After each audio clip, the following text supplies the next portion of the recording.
Hi. Hi. I can see myself. Listen, this is Sir David. I just had another request, and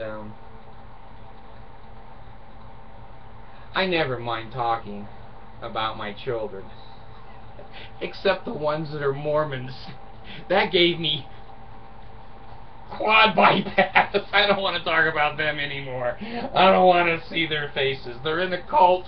They've made their bed. Let them live in it.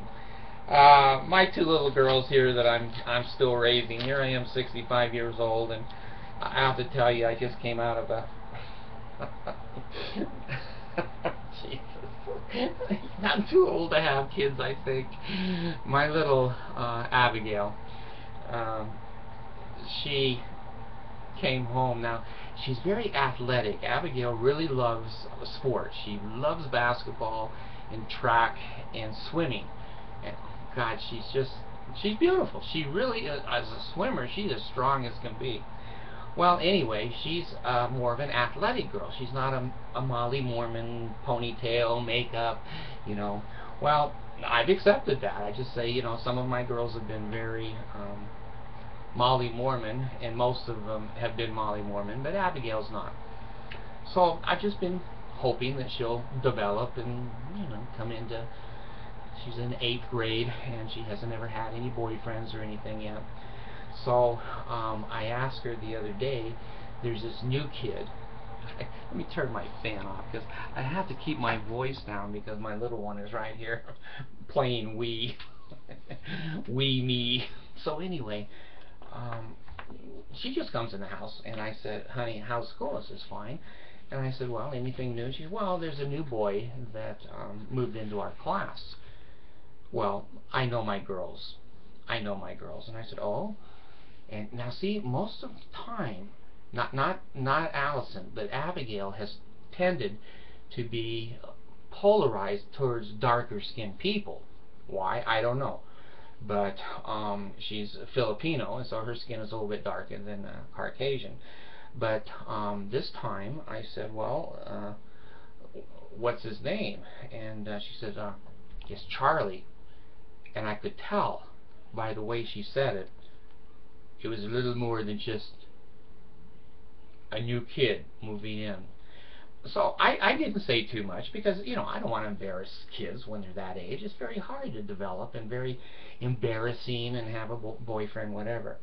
And so there was about a week later, I was, I guess teasing her. I don't know. I'm a bad dad. I take the baby's rabbit that she loves, and I hide it in different spots of the house, and she's always looking for her damn rabbit. But anyway, Abigail, I said, honey, how's school? She said, okay. And I said, well, how's Charlie? And here's what she did. Now, you girls know this. She goes, he's okay. I'm not stupid. This is a little boy that has got her little heart pitter-pattering. And just before I did this video, she came in from school, and she was down in the kitchen, and I know her. I know both my girls very well. And I said to her, what's going on? And she got this look on her face that I've seen 100 times. I've got 9 girls, I think, 9 girls. She says, I can't wait for the dance. Now, this is a girl that has not wanted to go to the dances before. She's a fabulous break dancer. Oh my God, I've never seen anyone on TV that can break dance better than this child does. And she's hot. She's very hot when she dances. There's no doubt about it. Well, when I ask her, well, what's going on with the dance? She gets this look on her face. Goes, I don't know. I'm just gonna enjoy the dance. I was teasing her, and then we got into a great big, what do you want to call it? I guess you would call it a sexual talk. And I just keep warning her and warning her and warning her what the consequences are. I don't want her to be scared of sex. If she decides to have sex in her life, she needs to come to me and say, you know, I need some condoms. I'm not advising her to have sex. I'm advising her to try to be married as a virgin. But most of us weren't. I was, damn it. My hands were guilty, but my penis, he was a virgin. Let's see. I can't even count on 10 fingers. Anyway, we had quite a discussion and a talk, and she's fully informed. Boy, she knows she's informed. Anyway, the request was for me to talk about my girls, and now I'm going to do this, and I'm not going to lie. Damn it, I'm just not going to lie. There are times that I don't understand. I'm not up here as Father Guru or Sir God. There's all kinds of shit in this life I don't understand. So I'm going to tell the truth. You decide for yourself. If you're an atheist, if you're an agnostic, if you're a Mormon, a Catholic, I don't care. I'm going to tell you how I felt and what the circumstances were. Then you can put the spin on it that you want. There's some things I haven't spun yet. I just don't know what it was. Well, anyway, I was calling Mercy, my wife from the United States, when the phones in the Philippines would work, which was seldom. And one day, Mercy said, would you like to talk to Abigail? Now, Abigail and Allison are not Mercy's children. They are Mercy's sister's children. So they are Mercy's nieces. Well, Mercy and Abigail were living in the same house because Mercy hadn't gotten married yet, and Abigail's mom couldn't take care of her, mom and dad, so they gave him to Grandpa. So they were living in the house all together. If you want to call it a house, it was... You know, I've been down in the homeless areas of Los Angeles with the cardboard shacks, and some of those were nicer than some of the things that I've seen in the Philippines. Well, anyway, Mercy yelled to Abigail in the Philippines when they were in the house together, it's David from the United States. Do you want to talk to him? Well, she came running across the room and grabbed the phone. She couldn't speak a word of English. I just simply said, hi, how are you? This is David. And I said, it's Sir David to you. No, I didn't. And she was just precious. She was just precious. And I thought, well, that's a cute kid. Because she can't speak anything, and all she could do is hold the phone to her head. And I think Abigail, she might have been 8, 9, 10, 11, 12, 13, right about 8 years old. Right about 8 years old. And so anyway, long story long, I flew to the Philippines, and I flew there to know Mercy. I only knew her on the internet. And when I got to Mercy's house, if you want to call it that, just before we started to go in the house, sweet Mercy started crying. And what the hell, have I done something already? Usually I can make it a day or two before I make girls cry. Then they cry a lot. Anyway, she's crying, and I said, well, you know, honey, why are you crying? And she says, well, because we're so poor.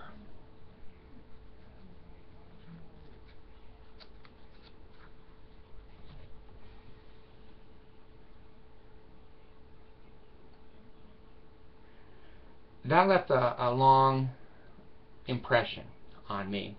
I don't think it's ever going to go away. I've never been poor. There's been plenty of times that I haven't had money, but I live in the United States. I've never been poor and hungry. And I said, well, there's no shame in being poor. You live in a country where there's no opportunity. You all would work if you could. There's just no work. And poverty as far as the eye can see. I said, don't ever be ashamed of being poor. And I have had to digest that and turn it and spin it in my mind 1,000 times since we were there. So we opened the door, if you want to call it that, and the inside was dirt and rocks and water, mud. And so we walked across that a little bit, and then we got into the main area, which stepped up a step or two, and it got out of the water. And you know, I don't know. I haven't talked about these things. Well, not that they're personal or sacred. They're just things that are important to me. They're not important to anybody else, and that's okay. That's okay. You know, beauty's in the eyes of the beholder. If you're blind, I don't know, is everybody ugly? I don't know. So Mercy yells through the back part of the house, which was only 8 feet, and she said, Abigail, David is here from the United States.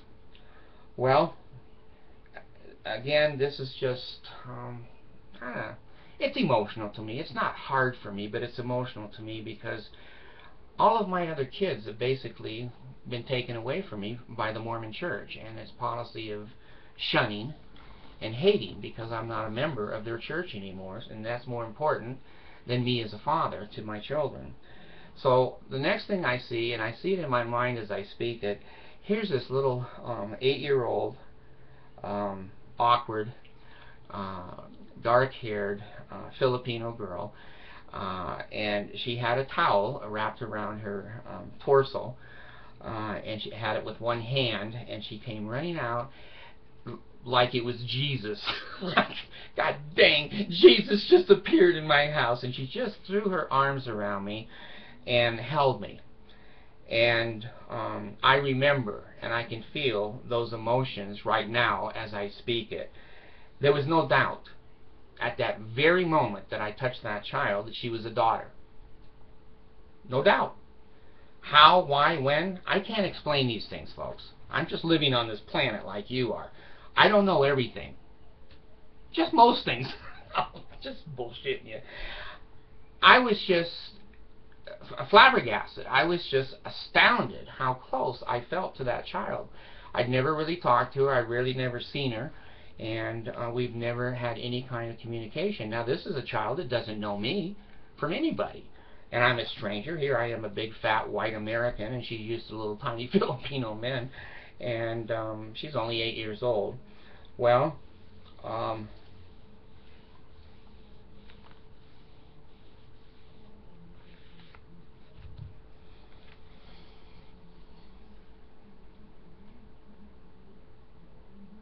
I didn't give a lot more thought to Abigail. We went into another town where Mercy's parents had a house. I fell through the floorboards of the house 6 times out onto the ground outside because the floorboards were so rotten. And I was laying upstairs in bed. Mercy was downstairs doing the dishes. And I was listening to the Beach Boys. I had the, you know, now I know, most of you are so young, you never heard of the Beach Boys. My daughter, Abby, who I'm talking about, never heard of Michael Jackson. Or Elvis. She doesn't know who the hell Elvis is. Anyway, I'm laying upstairs in the Philippines in the desert, hotter than hell, listening to the Beach Boys in my headphones. Now here's what I'm going to say, and I'm not going to deny it, okay? I can't explain it. I felt like in my head there was a sentence. I don't know where the hell the sentence came from. Maybe I made it up. Maybe I was having a near-death experience. Maybe Jesus was speaking to me. Maybe. I don't know. But I heard this information. Take Abigail to the United States. Now see, I can feel that right now. I can feel like goosebumps and how much that impressed me. And it still does. I can't deny. My body is responding to that right now. So I took the headphones off. And I didn't know what to think. And you know what? I'm telling 250,000 people right now, I still don't know what to think. I don't know. So I wanted to be sure. Because sometimes as human beings, we get a pizza rotting in our stomach and we think we've seen God. And that ain't true. And I know that. I'm a more mature man than that. I know there's tricks of the mind and tricks of the eyes and subliminal, and it goes on and on and on. So I yelled down to the kitchen. I said, Mercy, I've just had a thought. And if you can tell me what my thought was, I will know the thought had meaning, and that you would not guess it, because I'm not giving you one piece of information, not one. Just do the dishes and tell me what thought came to my mind. Now, and I warned her. I said, it's not sexual this time. She, oh shit, now I really got to think. I go, yeah, that's right. That's right. So anyway, I laid there, and she yelled back up at me and said, it's going to take me a few minutes. And then, right, like you're really going to get it, in her broken English. And so I laid there, still kind of astounded and still kind of amazed. And I waited, and finally Mercy called up from the downstairs kitchen, and she said it was about Abigail. Shit, I almost fell off the bed. I'm sitting here in front of you people today, and I'm almost falling off the chair. Coincidence? Revelation?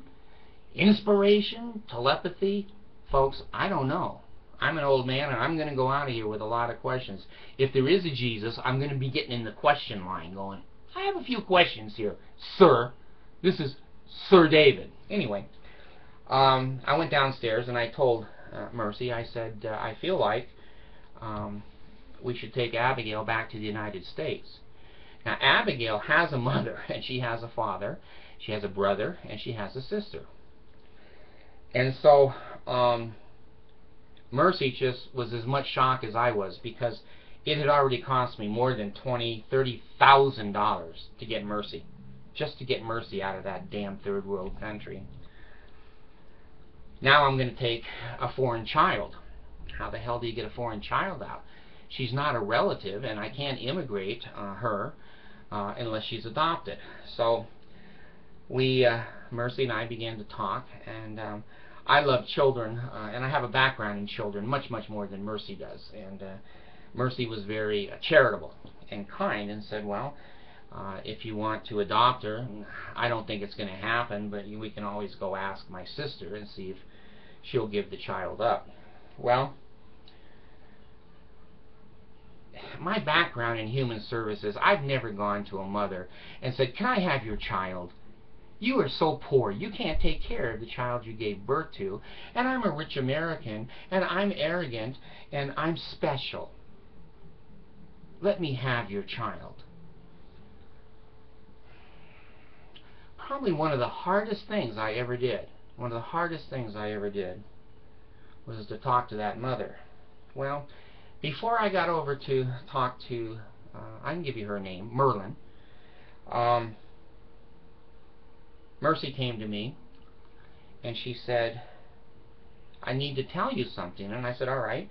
She says, Abigail's sister, Allison, said to all of us in the family, why is David taking Abigail and not me too?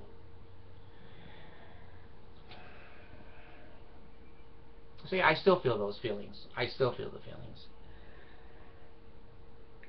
It ran over me like a freight train. I called all over. I went all over the computer studying, do you separate girls? Do you separate girls in an adoption? And of course, I had to consider the brother, too. And I couldn't take everybody. I couldn't take, you know, I'm retired. I don't have that kind of money or that kind of patience. Allison was 4, and Abigail was 8. And so we started to consider adopting both of them. But before we could adopt them, I had to go to the mother. And I remember this day, you know, like it was yesterday. The mom was sitting on the floor, which they all do in the Philippines because there's no chairs. And I was kind of leaned against a broken chair. And I began to talk to Merlin, and I said, you know, this is one of the hardest things I've ever had to do and request, and I'm pretty sure I know what the answer is going to be, but I want to hear it, you know, from your lips. I just don't think you're going to agree with me on this one. And I told her, I said, you know, Merlin, I want to adopt Abigail and Allison, and to do that, I'm going to need your permission and your husband's permission to sign off and put it through the courts here in the Philippines and adopt them.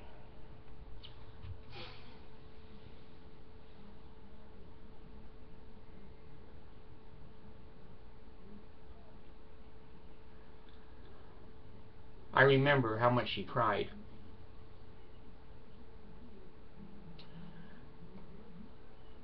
I remember she was kind of rolled up in a fetal position on the floor and crying and crying.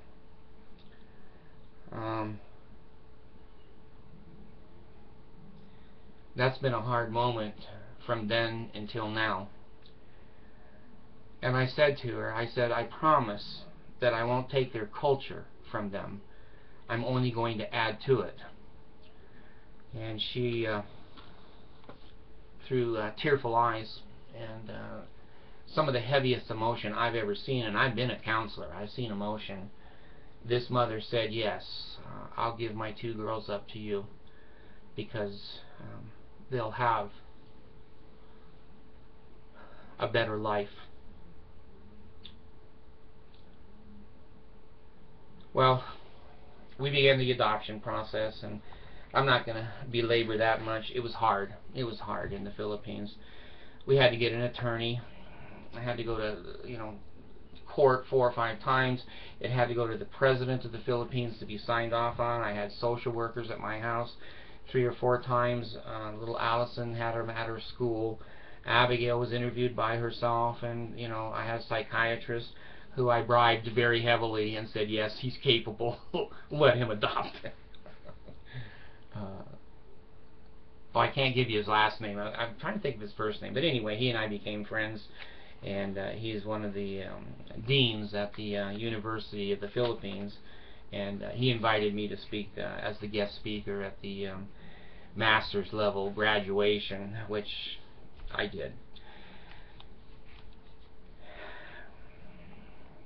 You know, I don't know. I guess I haven't thought about this a lot, and as I do, my emotions and my true feelings really are there. I remember them all so well. I remember Abigail used to run around the house. She was only 8 years old, and she used to have her towel wrapped around her waist. And I'd have to take her aside and say, now honey, you're going to grow into a young lady pretty soon here. You need to cover up your boobs too, because they'll grow, and girls don't want to show their boobs.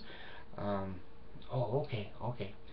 And she's always been such a pleasant, innocent, just vivacious child. She is so curious about life and who she is and how she feels. Is this going to work? Am I left brained? Am I right brained? Am I an A personality or a B?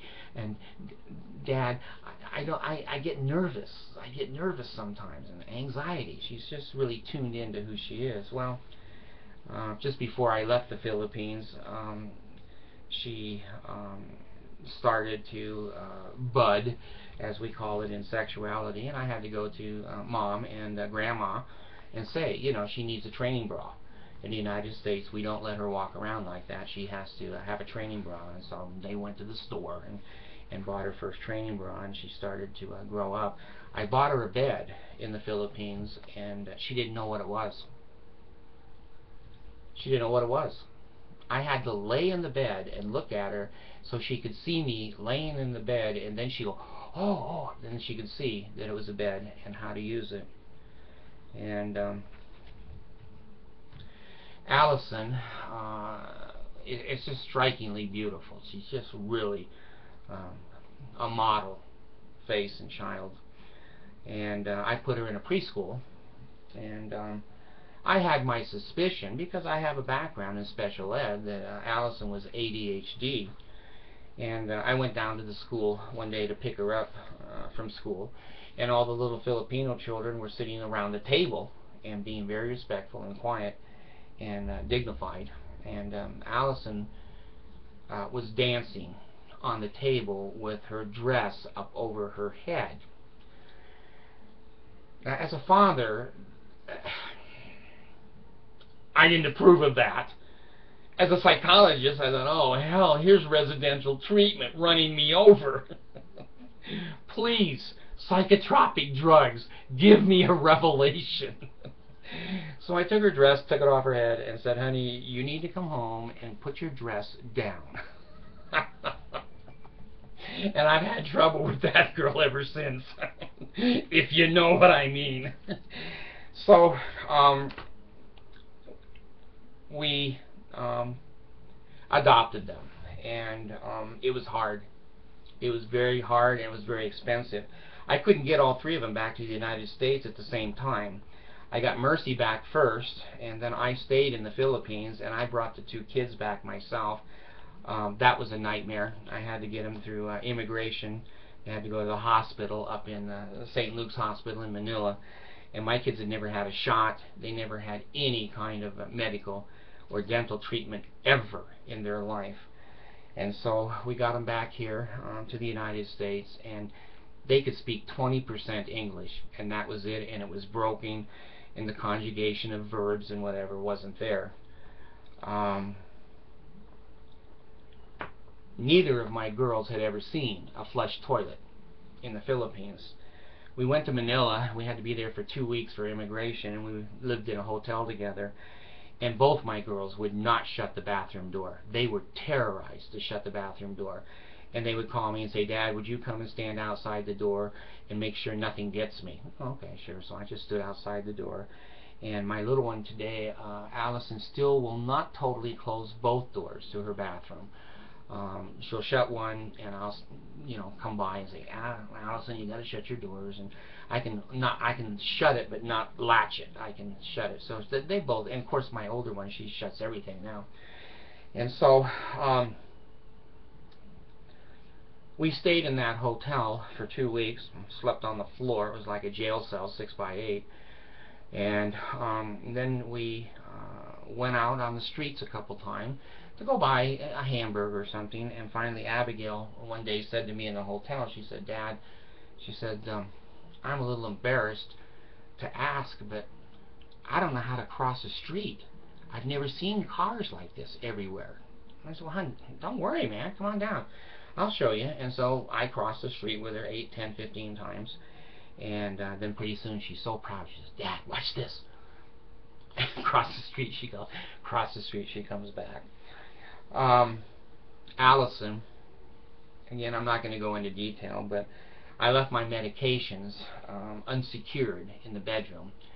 And I knew Allison was a little goofy now and then, but I never suspected she would do this. And she overdosed on my medication. It was a sleep medication.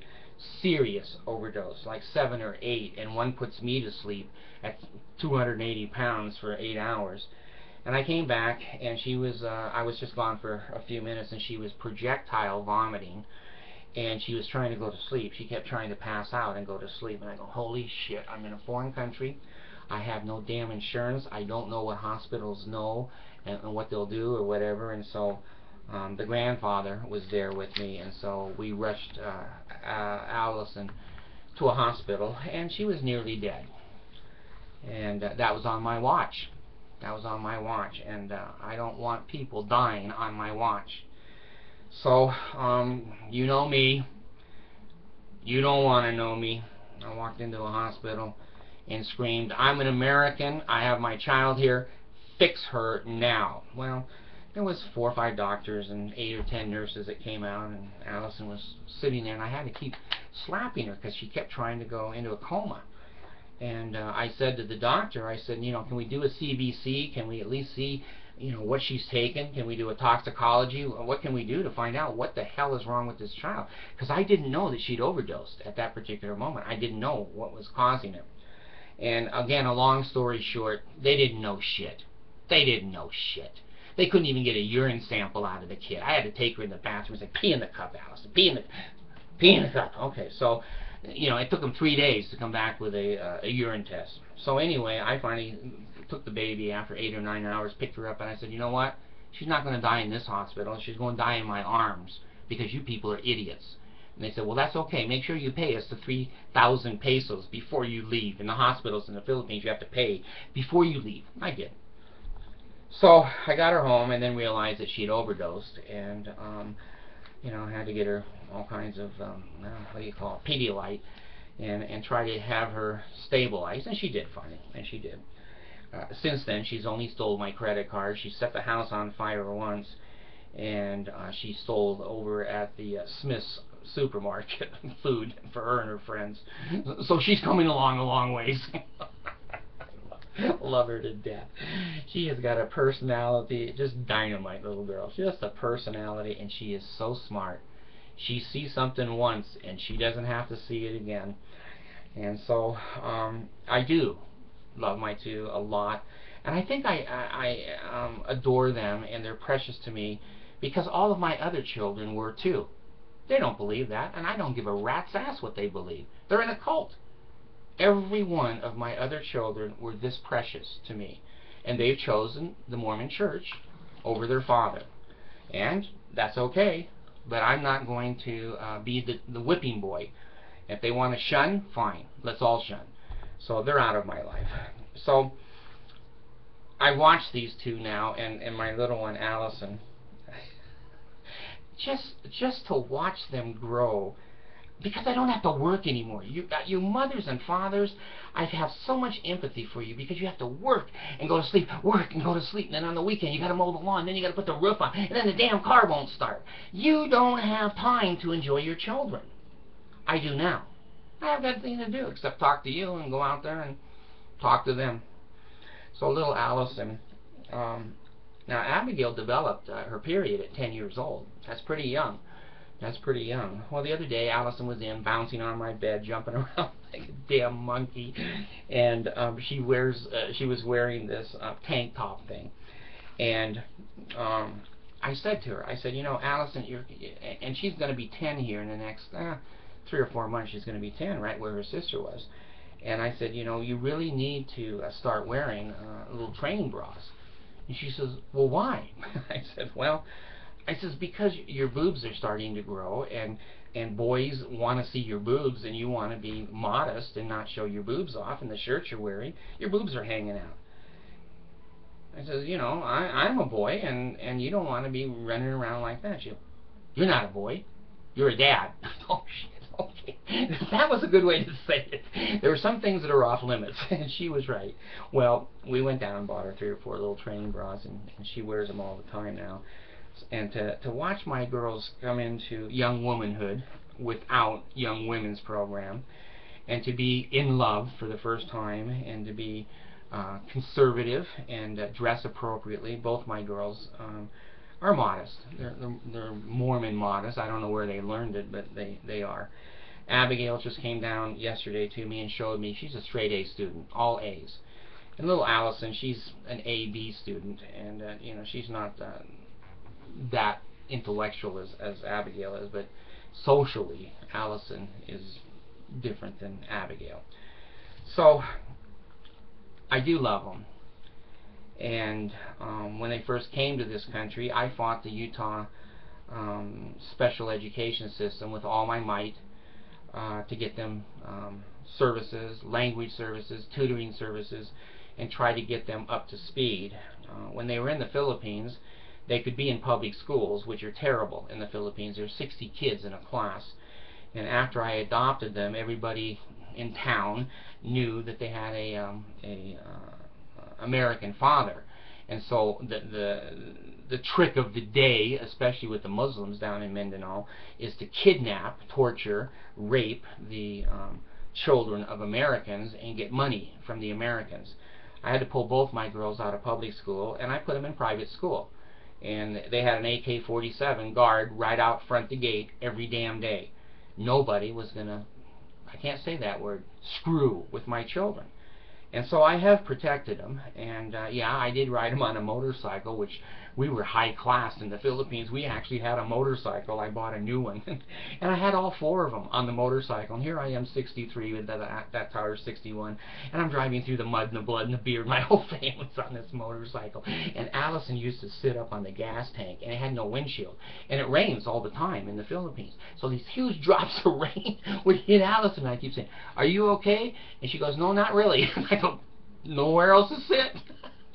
So they really have my heart. They really have my heart and my mind and my soul. So I do thank the young woman that asked for this particular video. I do let them have contact with their biological parents in the Philippines anytime, all the time. They don't have a lot, but it's their choice. It's their choice. I speak highly of their mom and their dad. It's not a crime to be poor, but when you can't raise your own children and you have to give them up, I can't imagine. Well, maybe I can imagine, because the Mormon Church took my children, and I had to give them up. I guess that's a little emotional for me too, still. So that's the story of my Filipino children. They're both doing well in school. They have friends. Oh my God, we have kids over to the house all the time. I feel like I'm running a daycare center again. And there's hope that their life will be full and rich. And I hope I live long enough to see them both married. If I don't, I don't.